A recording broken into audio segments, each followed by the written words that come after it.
I'd love for you to interview some of your patients and see what they say. And so he started talking to his patients, and I believe it was the second patient told him of a wild near-death experience consistent with the typical things that people talk about, like going through a tunnel, having a life review, all these type things, presented it to him.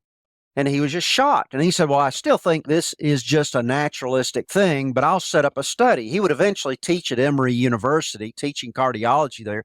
So he was not your typical cardiologist next door. I mean, he's actually teaching in a very reputable medical school. Right. So he began to study these. And what he did is he set it up like a scientific experiment.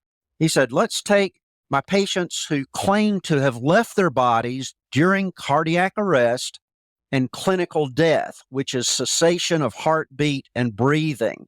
So at that point, very quickly, your brain activity in an EEG will just kind of flatline within like 20 seconds.